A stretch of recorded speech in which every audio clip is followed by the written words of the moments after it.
how do you manage our respective elections in the middle of a pandemic?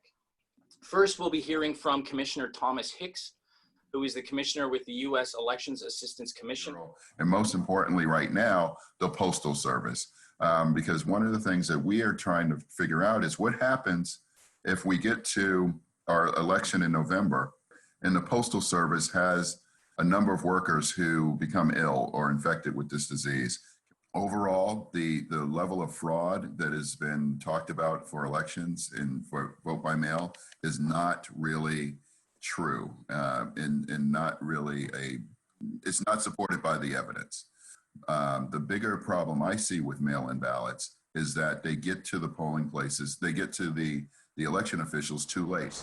So some of the owners are going to start using their sport venues as polling places. So that actually helps with the social distancing piece because you have such a large area.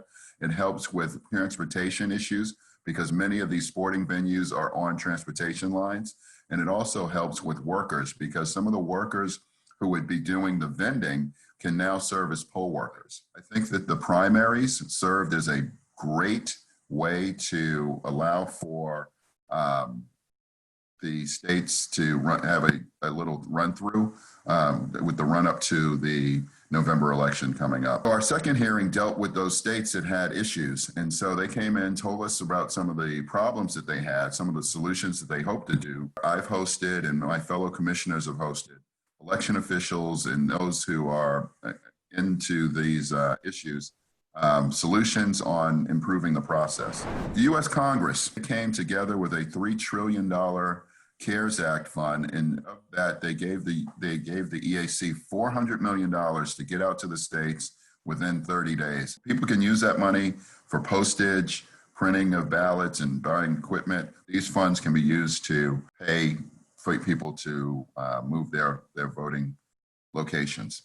With the pandemic, we are also not forgetting about other issues that are affecting our election. Those kids that were born 20 years ago went through 9/11, and now they're going through this pandemic. Most of those folks are 18, 19, 20 years old, and now are able to vote for the first time. And we have to ensure that they have the right to get their votes cast and counted. I think overall, it's going to be one of these elections that we will learn from. Hopefully, it won't be too problematic. But with any election, as you all know, there's going to be issues. I would support opening polling places early, but that would take local laws to do that. But the other thing I would support is actually allowing for mail ballots to be open and counted before the close of Election Day. The biggest issue I see this year will be the fact that people don't know who actually won the election on election night. And so it may be 2, 3, 4, maybe a week later before we know who actually is the next leader of the free world. Excellent. So Simon Verdon is the Chief Executive Officer of Democracy Counts. Very, very esteemed vendor. I'm going to talk to you this afternoon about some of the things we've learned around new technology. So things such as e-counting and certainly e-learning. Democracy Counts is a software business that exclusively works in the UK and exclusively focuses on software throughout the world in the pursuit of free and fair democracies and in our own small way to improve both participation and engagement. For example, suspending elections in the UK this year isn't trivial. It creates an unprecedented level of complex combinations of elections in 2021, and we as vendors get involved from voter registration through to the conduct of elections and results nights and that sort of thing.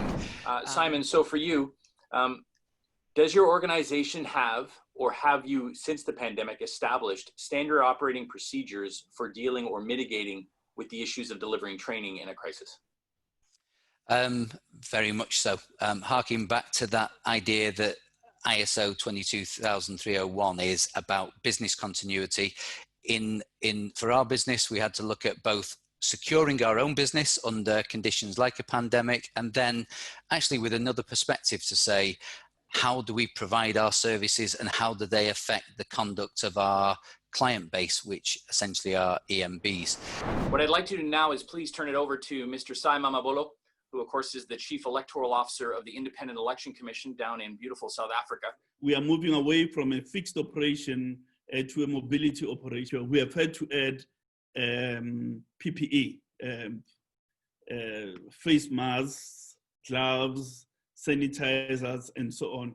And there is no policy consensus, especially on the issue of whether to postpone and merge the local government elections. The pandemic can either push back the frontiers of electoral democracy, or we can be able to retain the bastion of defense against those forces that may wish to push back those frontiers and use the pandemic as a veneer to close the democratic space.